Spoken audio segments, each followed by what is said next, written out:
Thanks, Matloop. And yeah, so as Matloop's already said, this is a joint paper with Cynthia, who I think many of you know and is obviously in attendance today.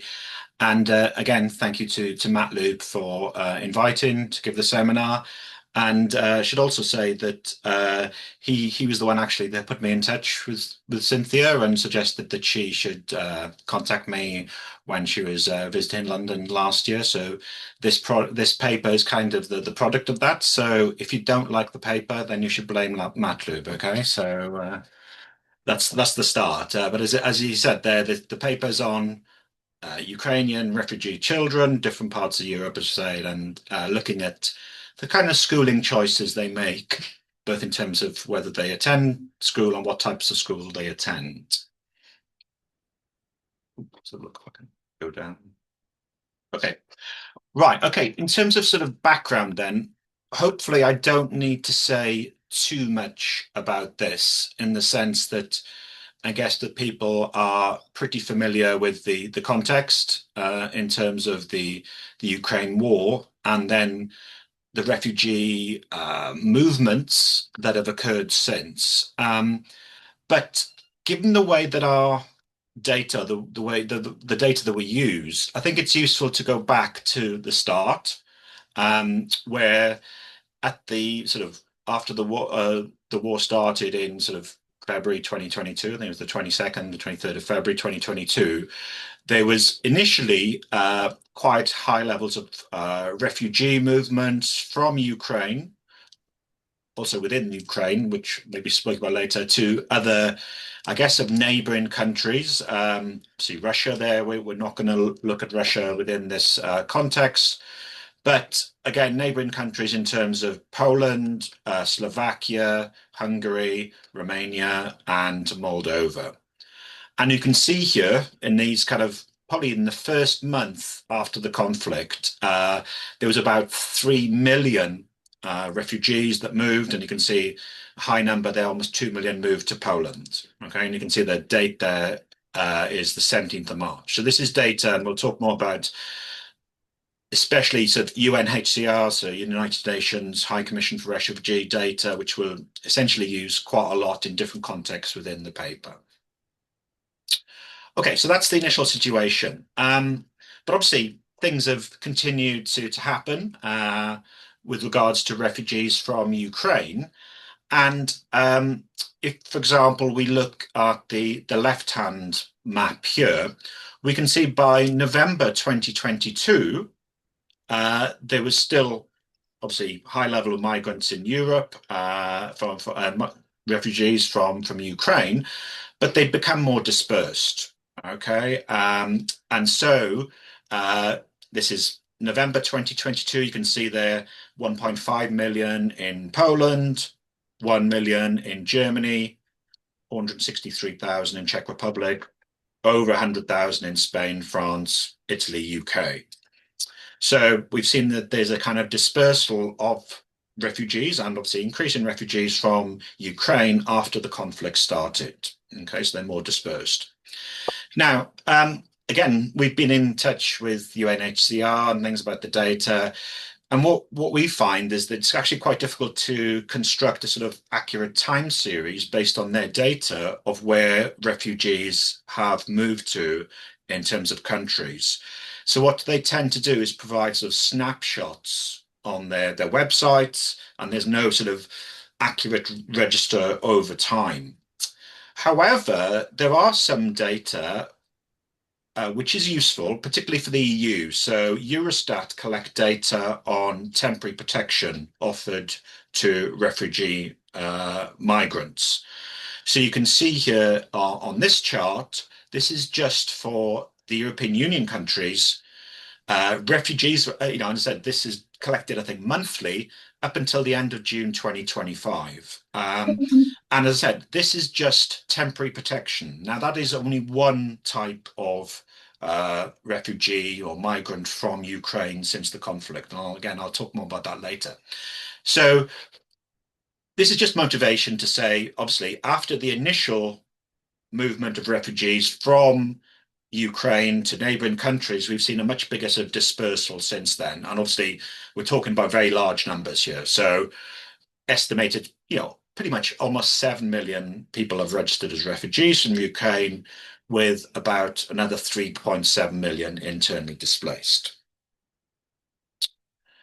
Okay, so what we're going to do is, as the title indicated, is to focus on Ukrainian refugee children. Um, and there's good reasons for that.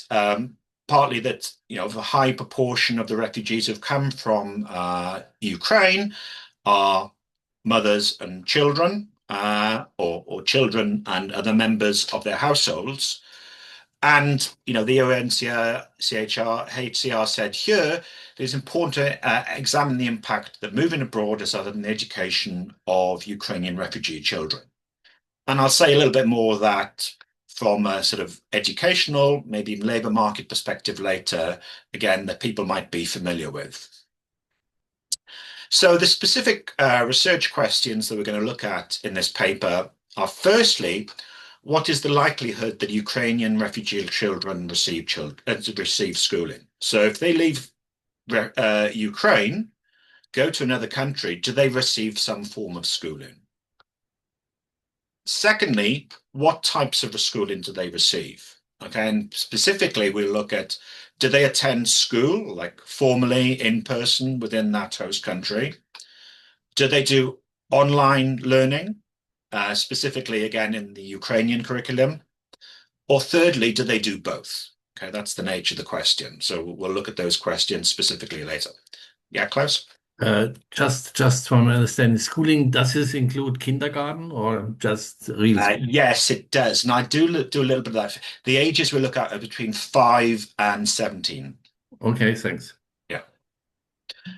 And then finally, we look at to what extent is there variation between human capital and migration related variables. Okay, so again, maybe those things that we're certainly Cynthia and I and maybe others here are interested in. What are the factors that affect these decisions and choices, in particular in relation to human capital and migration? Okay, I'm not going to say too much about this slide. There's a lot on there because in some ways I think it's fairly intuitive, and we've included quite a few references here. So why is it important to have continuous schooling? Okay, so we've identified three main reasons. It provides academic and skill development. It fosters consistency and discipline, and it supports cognitive and social development. Okay, and again, there's a literature again through COVID, which would emphasize why it's important for people of school age to continue it, not to stop. And even there's lots of things about absence from school and how that can affect performance of children, obviously their labor market potential, and obviously other social factors as well. So I would say it should be taken as a given that it's important to attend schooling continuously. And obviously, within the context that we're looking at, Ukrainian schooling, if they're being displaced, then if they're unable to have continuous schooling, that can obviously be problematic, both now in terms of the academic performance and in the future in terms of the labour market outcomes. Okay, so as I said, there's a bunch of references there, but I'm not going to focus on that too much. Okay, I'd mentioned before about, again, thinking particularly about COVID. We saw, a bit of a change there in some ways when the COVID pandemic hit. In many and pretty much all countries, it was important. It wasn't possible to attend formal in-person schooling. So instead, in different countries, in different modes, people were doing online learning. Now, in the context of the Ukraine war, then again, and we'll look at this in relation to the question, there was the potential for there to be some schooling through the Ukrainian curriculum. So rather than going into the details of that specifically, just meant to mention now and say a little bit about, in some ways, the relative advantages or disadvantages of online versus in-person schooling. Okay, and what we can say, there are some advantages potentially, but also a number of disadvantages as well relative to in-person schooling. So, for example, it could be argued that online schooling increases flexibility and accessibility, which can increase academic performance. However, if it's online schooling, this leads or can lead to a decreased engagement, isolation, and reduced interaction. And in this review by Akpen et al., what they say is, in terms of what determines whether or not online schooling is successful or not, it often depends on the quality and the availability of digital tools, the stability of internet, and also student motivation. And again, those of us probably who had children, but also who maybe taught students during COVID as well, will know things like the quality and availability of digital tools is important, because some groups might be disadvantaged and therefore unable to achieve the same level of schooling and learning that they might have been able to obtain had they been able to attend school at that time.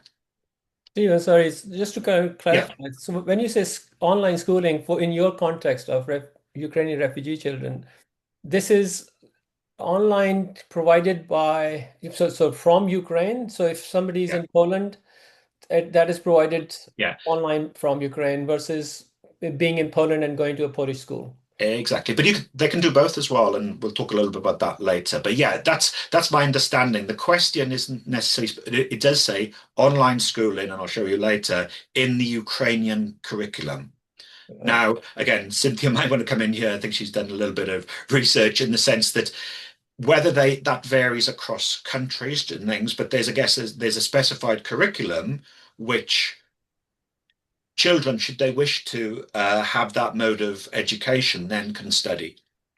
Yeah, so the reason I was asking is that you were kind of giving example of COVID for, like UK and Yeah, stuff like that. Whereas in this case, it might be in a way, I mean, depending on how long the war goes and stuff like that. If yeah, you're thinking of short-term thing, which was preferably the case that for these people, for the refugees, it might be better to do online and in a yeah, way stay within the Ukrainian yeah. Okay, so setup. again, we'll talk a little bit about those things, Yeah, and certainly in our motivation as we get onto it. sure. Cynthia, did you want to come in there, or are you happy to stay out? So I just have a quick question to ask, Yeah. if I may. Yes, of course, yeah. So, yeah, where does the language come into play? I mean, if you're looking at somebody from Ukraine Yeah, zooming into Poland, I mean, yeah. maybe Well, that shows me my. So, well, how well, does well. that work? Again, we'll get onto that later. Okay, okay, great, wonderful, thank Yeah, you. we have a capture. We can capture language to some extent. Yeah. Okay, okay, good, wonderful. Okay, but yeah, you preempted maybe one of the important human capital variables that we've got looking at this. Okay, so the other thing as well, obviously, there could be some negative consequences of online learning in terms of maybe psychological effects, but also in terms of learning capability as well. Okay, I guess here we're getting into more of the nitty-gritty in terms of I guess whether you call it the conceptual or theoretical framework that we might want to underpin our empirical work with.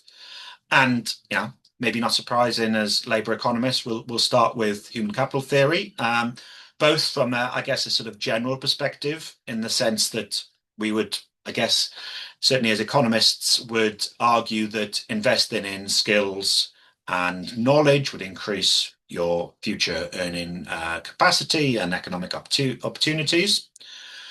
And then within the context of migration or refugees, then they might think that obviously if they can attend school, that would lead to greater labour market integration. However, and again, maybe leading to or linked to Matloop's point here, if they want to return home, they may maintain the origin country's curriculum over the host country's curriculum. So I think that probably links with Matloop's point there. Okay, and again, we can try and, I say, capture some of these things when we come to model or look at the data. Also, there's obviously a bunch of papers which have looked at education investments by migrants, in particular, and the factors that can affect that. For example, again, the length of stay and the economic prospects. So, for example, families who have an uncertain legal status may underinvest in the host country, and those who want to return to their host country, so their origin country, again, may not invest so much in the host country, whereas those who want to settle permanently are more likely to invest. Also, what might be important within the context that we're looking at are, I guess, more psychological issues. And there's a literature here, for example, there's an author, an academic, Maston, who's done quite a lot of work, who's looked at refugee trauma and educational outcomes, in the sense that displacement-related trauma can affect learning and academic performance, and the stress that emerges from war and forced migration may, again, hinder engagement. In addition, we could say as well what migrants or refugees as well can be doing is comparing what they had before in terms of their host, their origin country, with the host country, and then make that decision. So we're really talking there about the dual frame of reference theory, and certainly the work of Suarez Orozco. And again, if the host country is seen as superior, again, the children may integrate more easily. Okay, so what we're going to do, as we mentioned here in this study, is focus particularly on refugees and education. And the data set we will be using is a cross-national data set, which I'll talk about in a moment. So firstly, then, we can compare it to some existing literature on here, where often what academics will do is impute refugee status based on some larger surveys, or use small data sets. Sometimes this is confidential data.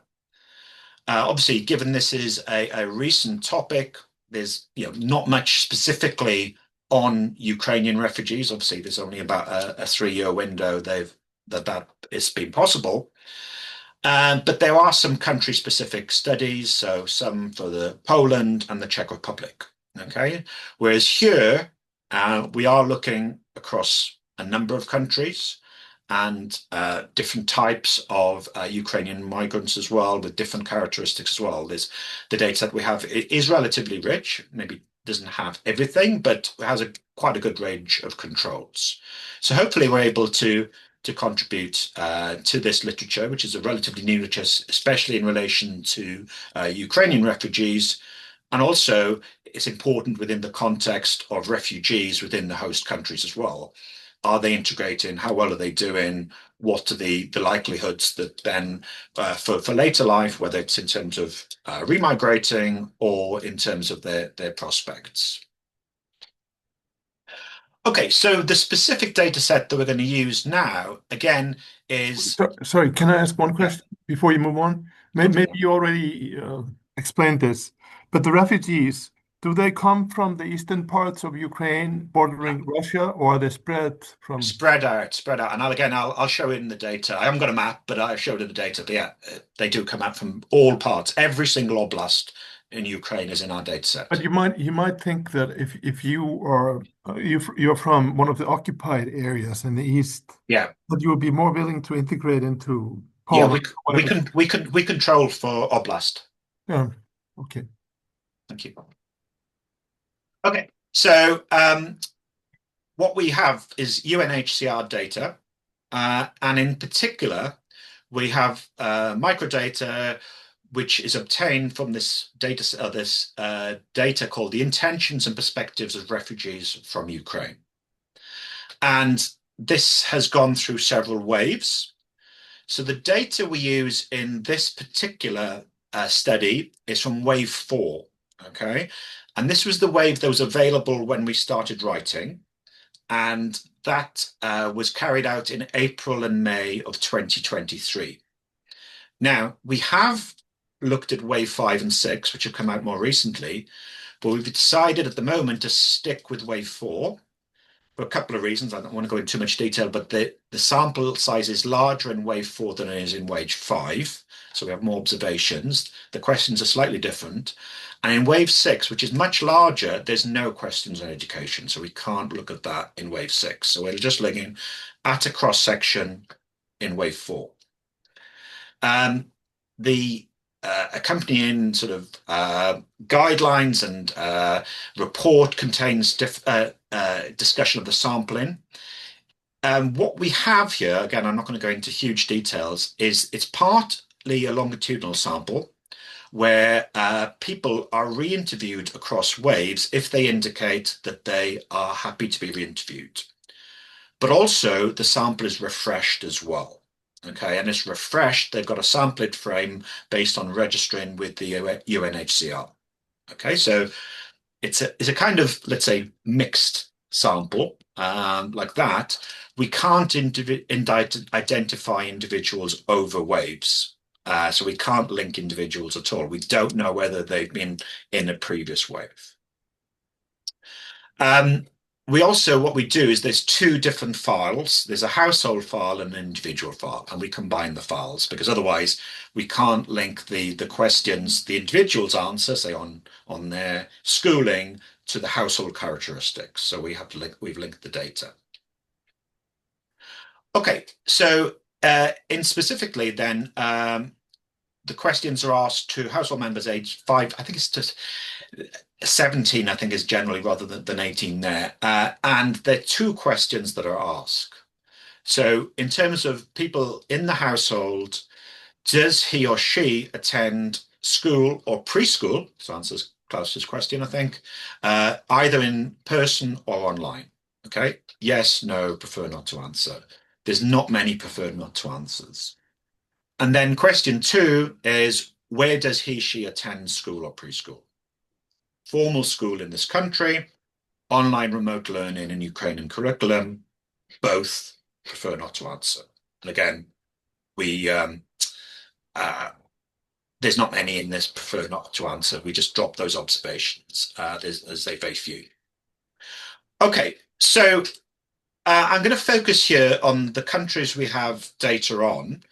So first of all, if we just look at aged 5 to 17, then we have Poland all the way down to other. So Poland's got the largest sample. It's got 521 observations for people aged between 5 and 17. And of those, pretty much 98% say that they're attending some form of schooling. Okay. And in general, 94% of our sample of 3,019 people aged or Ukrainian refugee migrants aged 5 to 17 say they're in some form of schooling. Now, in terms of the sample sizes, you can see they're larger for the countries which are bordering Ukraine, Moldova, Romania, Slovakia.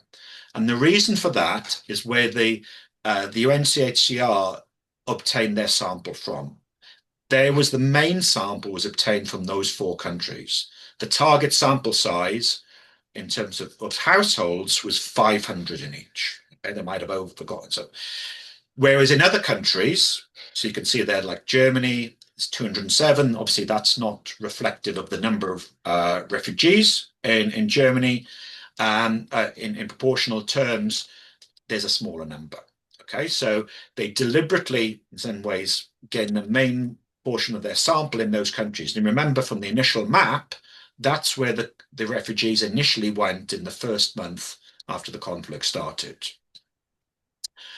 I'll just say about other as well. There's a bunch of other countries in other which are a mixture of EU and non-EU countries, mainly EU and a mixture of UK, and we can't identify them in this wave, but in other waves you can identify them, so you get an indication of what sort of countries are in there.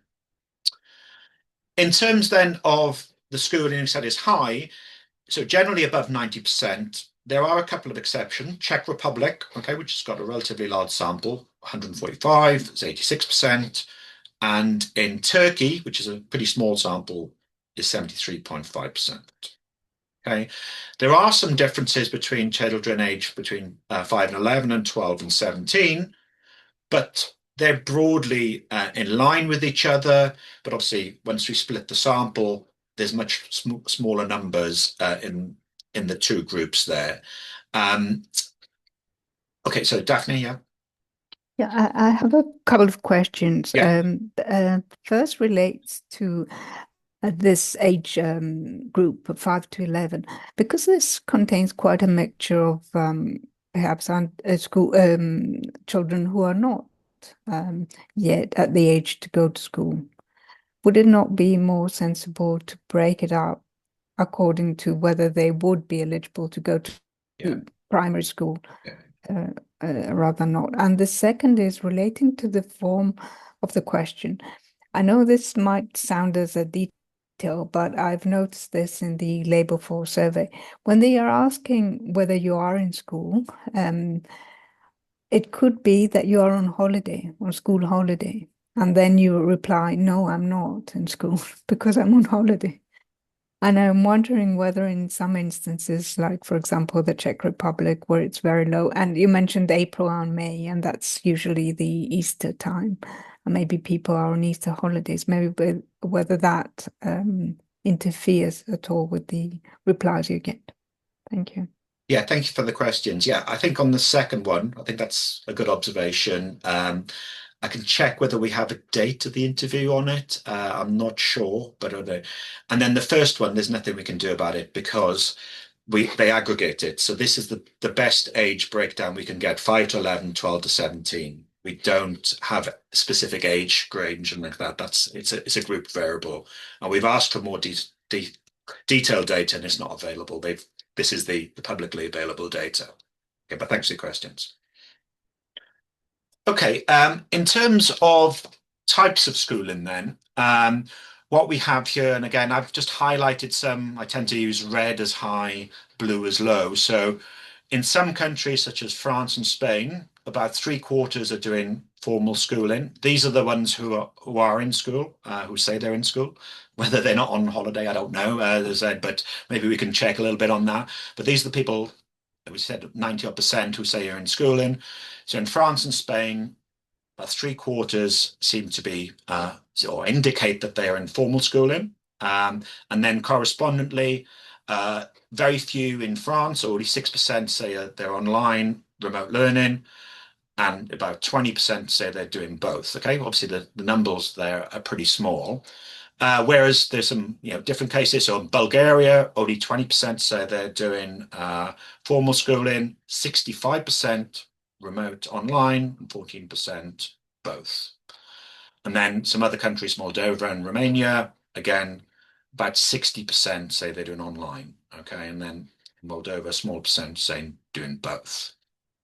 Stephen, I know you probably don't have this information here, but I was just wondering if there is, you have information from elsewhere or anybody else. I mean, these countries where you have more online, it might be that there is more kind of transitional, they are more transitional kind of countries in the sense that refugees are coming in and they never intend to stay there for long, whereas Poland is more likely to be like a long term, and that might be. No, and again, that would obviously come into our interpretation of the results we're getting, and I think that's how we're doing it. But again, we're using, as you say, external data or references to then build up that picture. Sure. Okay. No. For example, do you have any information about whether these people are in refugee camp or in shelters, or they are living with the others? Because as far as I know, in Turkey, if they're in refugee camps, most of the education is given online. Okay, that's a good point. I think there is some household information in there, and things we've not looked at that, but that's a good suggestion. Thank you. I'm pretty sure there is household information in there in terms of type of housing currently, but we've not looked at that yet. Okay, excellent. Thank you. Is the online education always from Ukraine? It says online in the Ukrainian curriculum. Yeah. So again, that's something that we can. As I said, I think Cynthia's got some evidence a little bit on it, but yeah, we need to look at that a bit more. Yeah. The question. Hi, sorry, Steve. Yeah, can I just ask a quick question? I think it's a very interesting data set.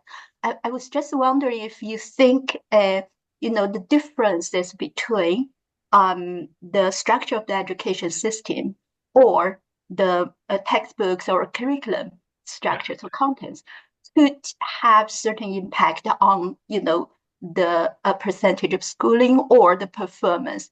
For instance, if the curriculum structure difference is small, probably it's easier for kids or children to get adapt to the new system. So I just wondering, yeah. Yeah, and maybe I'll explain that in terms of the next slide, because sorry.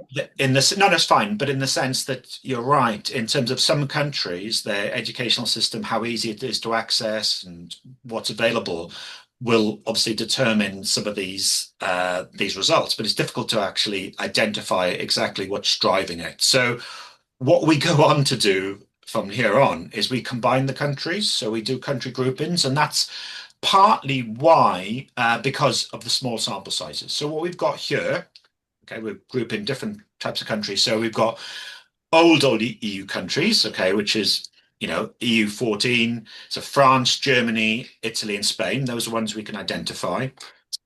Secondly, we've got new EU countries in our data set, which is Bulgaria, Czech Republic, Lithuania, Poland, Romania, and Slovakia. Thirdly, we've got non-EU countries, which we can identify, which are Georgia, Moldova, and Turkey. And then these other countries, as I say, is a mixture based on information from the other waves, where it's between old and new EU member states and a few non-EU countries. So it's mainly EU countries, but sort of a mixture of old EU and non-EU. Okay, so if we look at the data like this, in the old EU countries, it's about 60% are doing in person. They have the lowest rates of non-schooling as well. Okay, and then 27% are doing both types. In the new EU countries, the online is higher, 30%. In the non-EU countries, they have the higher non-schooling, lower in-person, and higher online. Okay.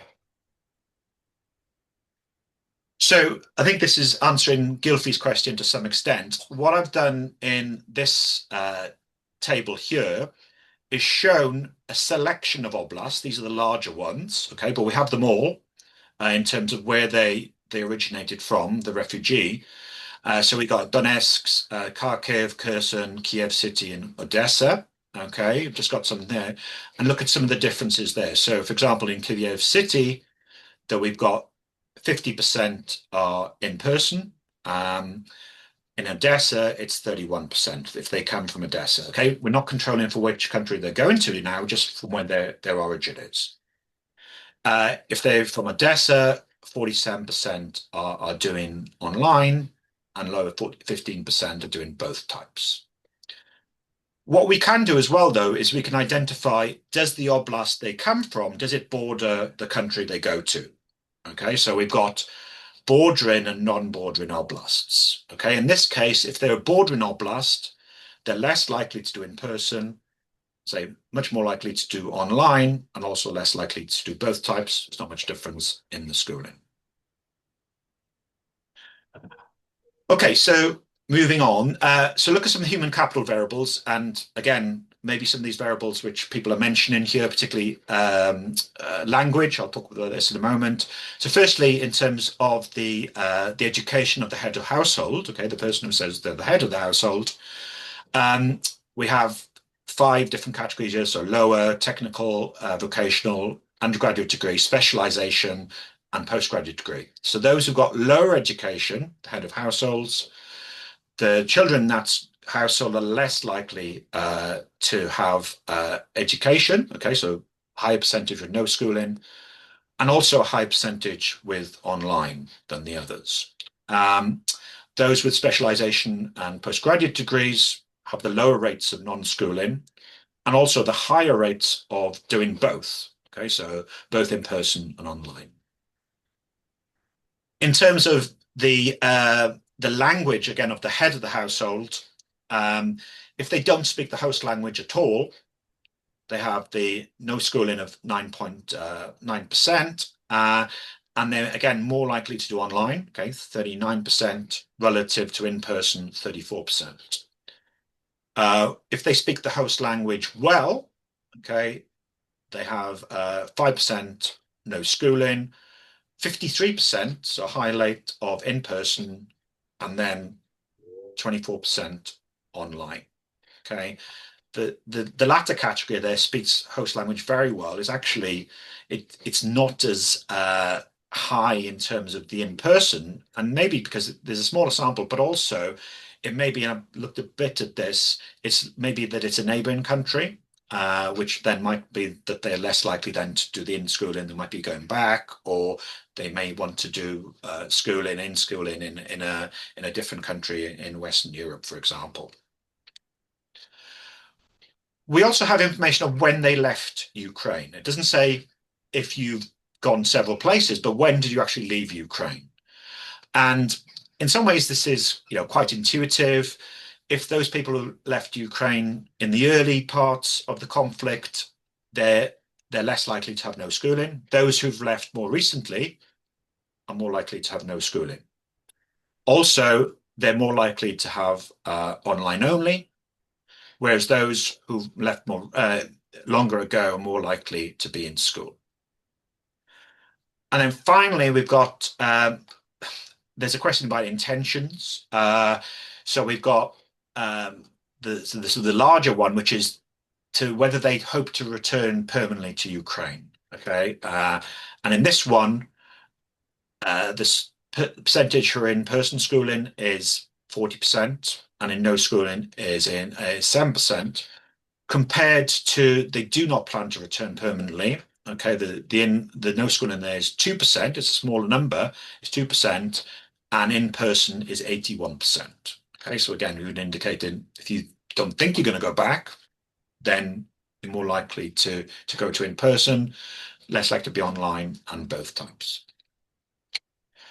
Okay. So I'm mindful of the time, but so that provides some of the the crosstabs there. We do estimate a regression model.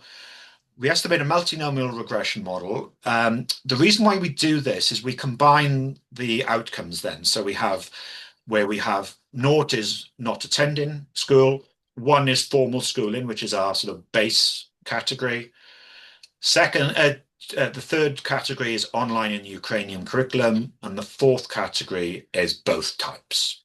Okay, we've looked at different types of models and things, and I'm not saying this is the the perfect one, but at the moment this is the one I think we've fairly sort of satisfied with in terms of given the results that we think are most relevant for the study that we're doing.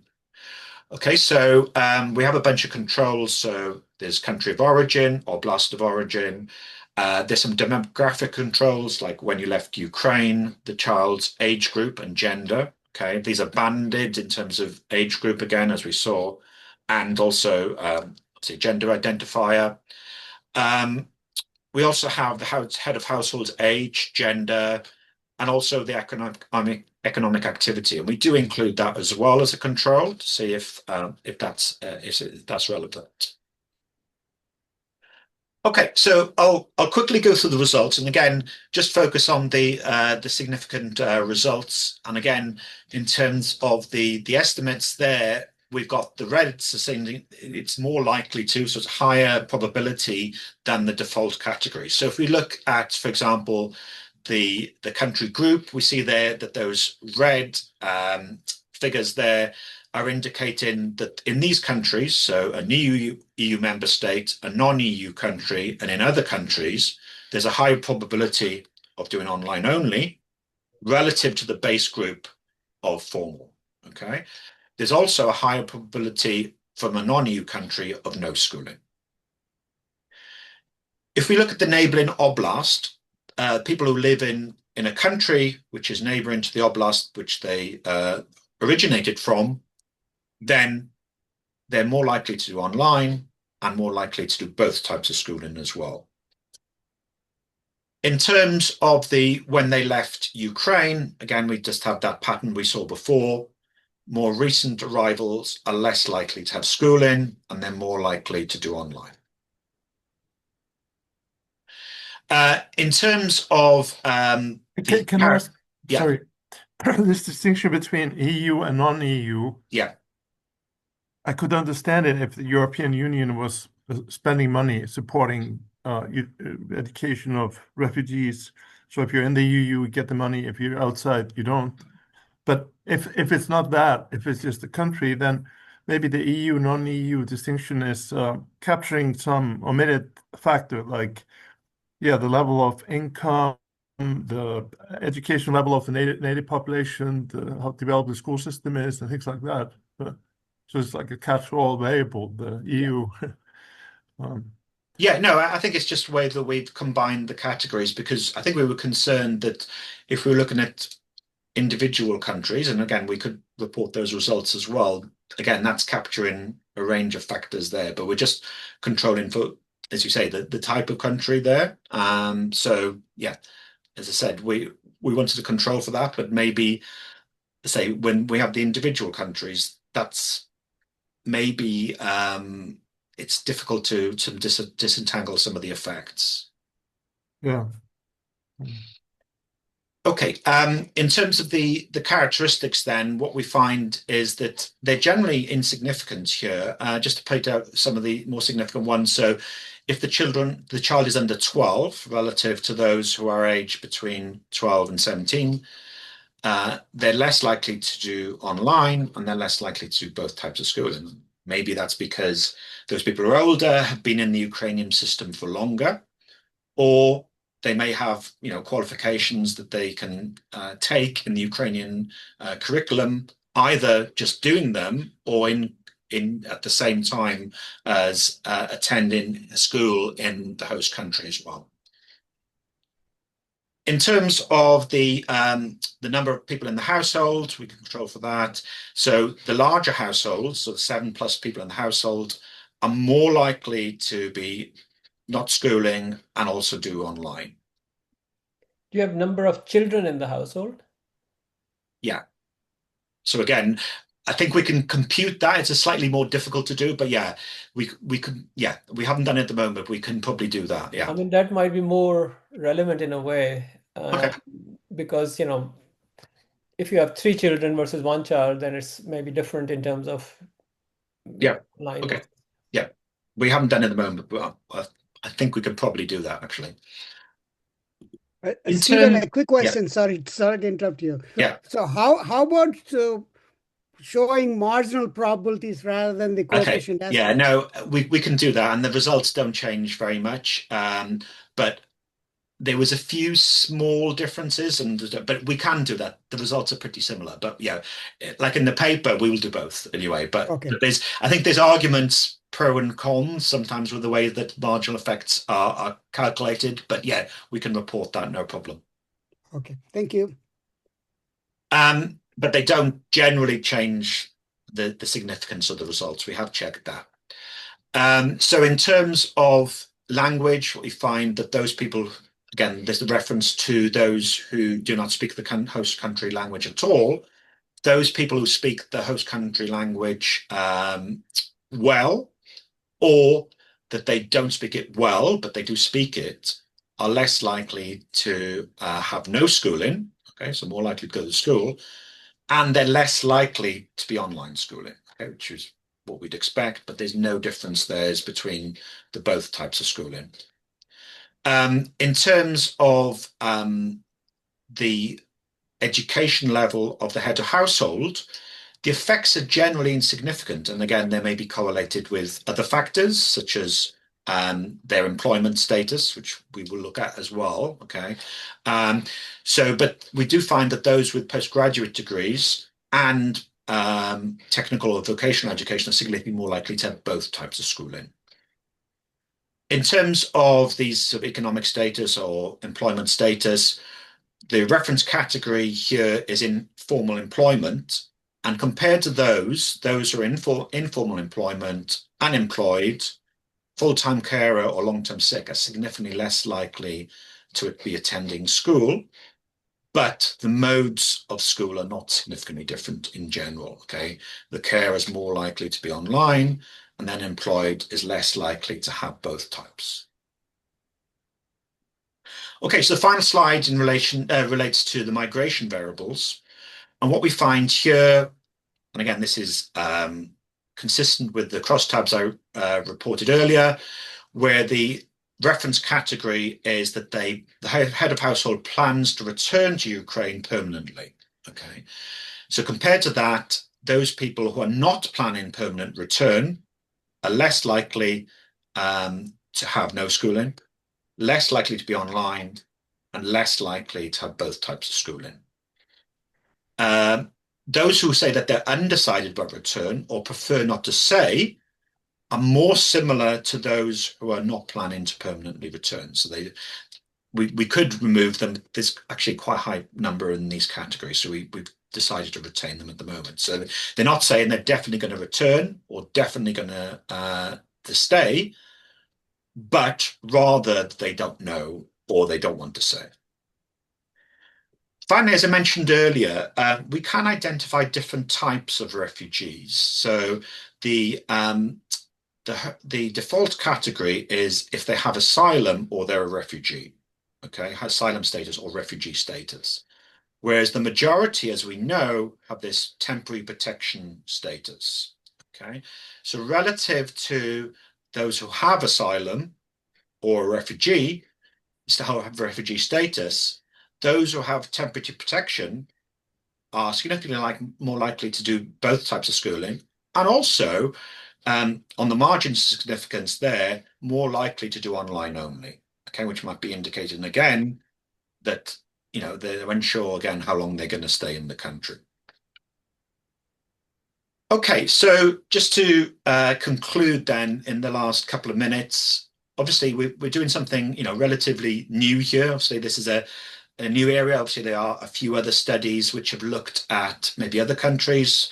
The evidence that's available at the moment on Ukraine is limited in this regard. It typically relates to single countries. Obviously, we are looking across countries. I know that, as we can know, is complicated in the analysis. But again, it shows some interesting differences across countries, but also that there are some similarities there as well.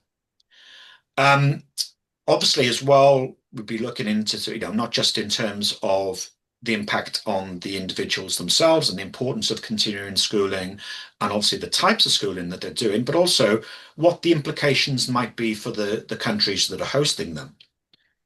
So I guess that moves on to sort of future research. So, for example, we can look at what's happening in terms of the outcomes of the children in school. We have some anecdotal evidence from some countries, such as the UK, which indicates that actually that Ukrainian children, some Ukrainian children have performed incredibly well. So there's some examples of that. If we use some forms of administrative data, such as with the Administrative Data Research UK availability, which is available in different parts of the UK, then we're able to match some some refugee data with school level data, administrative data from school to see how they're performing, and eventually then how they fare in the labour market. Again, as I mentioned earlier, you know, obviously there's some you know, very high levels of performance of refugee children in different parts of Europe. Say some evidence from the UK, but also evidence as well then what the pressures this has been putting on the schools, obviously in areas where there's been a high concentration of migrants, and including those from refugees and refugee status, what impact that has then on the schools. And that's obviously relevant within the context of our study. Okay, well, thank you for your time. Obviously answered a few questions as we're going along, but obviously I think we have some time for some more now. Great, thanks, Stephen. Klaus? Yes, I still have an issue with the kindergarten. Okay, right. Because I think mixing kindergarten people up with other kids is maybe not the right thing to do.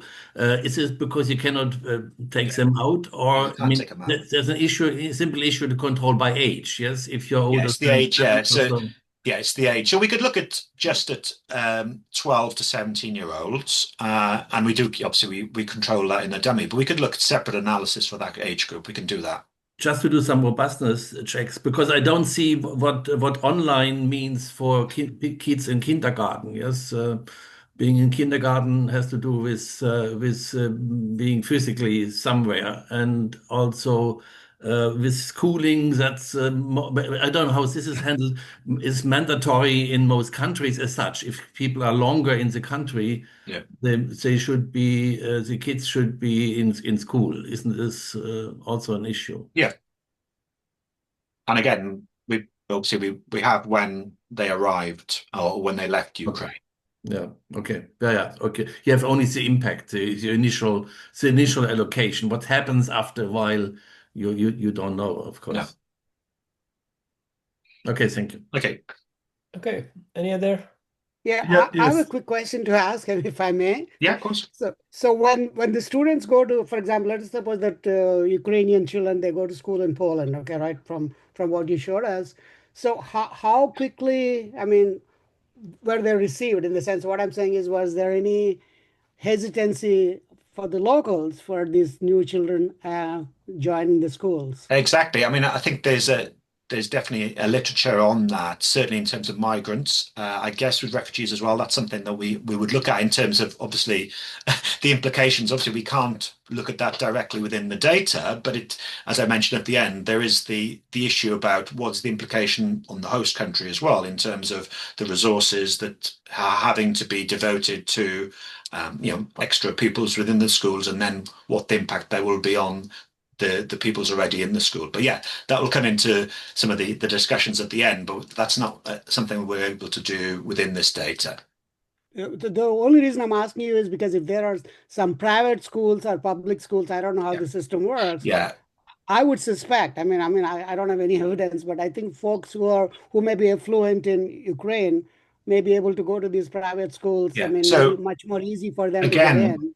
we have got some evidence again from the UK that some of the Ukrainian children are going to very, very high and got scholarships to very good private schools, and as I said, we're achieving incredibly high grades at say A levels and things. So there is some certainly anecdotal evidence of that.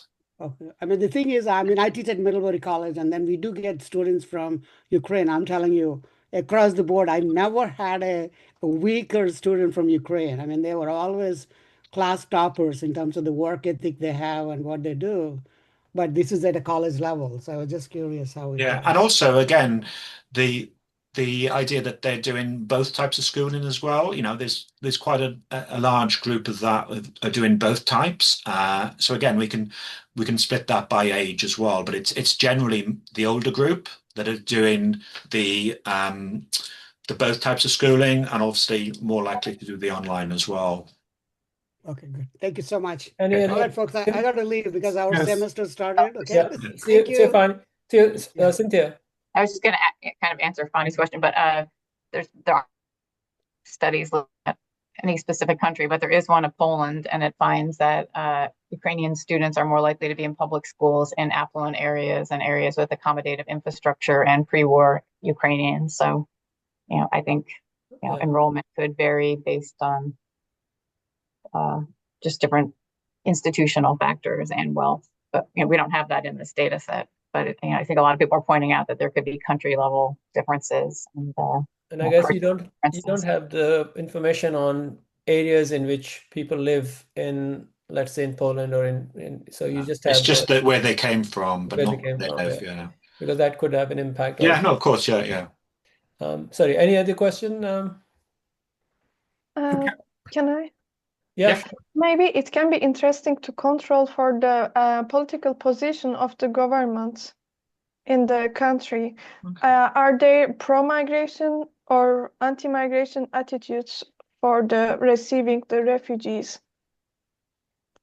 Yeah, and I think we can obviously look at some countries. The problem again we have is in this other category, we can't identify which of the countries they are. So the bigger countries we can do that and things, so we could have a control. And again, by combining them, we could have further interactions within that as well. So can I say two things? Yeah, sure, go ahead. So in terms of the takeaway, is the main takeaway that for the Ukrainians, it would be better to move to an EU country because the probability you get good schooling there is better than elsewhere? Is that like the broad brush main? I mean, I think there's certainly differences, but they certainly seem more likely if they're going to a Western European country, more likely to do the home country schooling and then also then want to stay as well. Yeah. So yeah, that probably I would say that's what seems to be coming out the findings. Yeah. And yeah, and that includes Poland as an EU member. Yeah, and I say Poland, true as well. They have high levels of schooling. The online and so and the host schooling as well. But yes, yeah.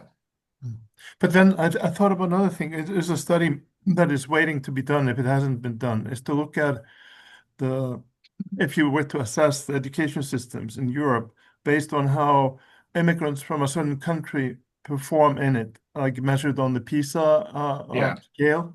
So because I'm in Iceland, we have a lot of Polish immigrants, and there's this talk that the children of Polish immigrants and other immigrants are not doing as well as the locals.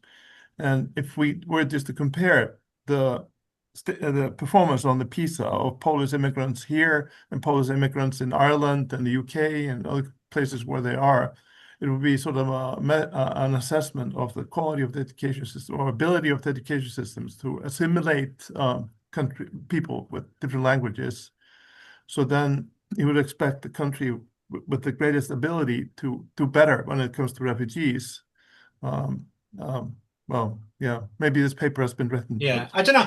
All I know about the PISA though, that certainly the data I've seen is they don't identify individual countries of origin there. They just say, are you a first or second generation immigrant?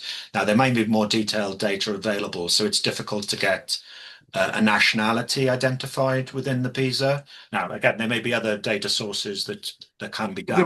There's someone I know here who said if you dig really deep into the PISA data, it's there, but it takes a lot of work, and it's not really straightforward. But it's But yeah, PISA you can compare obviously non-EU countries as well. But the data I've seen is you can't identify country nationalities within the data, but there may be more sensitive data available which you could apply for. Potentially that could be done, I think. Right. Okay, I think this is a good time to stop. Thank you so much for a very interesting presentation, Stephen. Interesting paper. Well, thank you for everyone for their comments as well. They were really useful. Thanks to everybody else who was here, and I won't be here next month because I'll be teaching, but somebody will be here to run the seminar. Goodbye. Okay, see you soon. Bye. Okay, bye.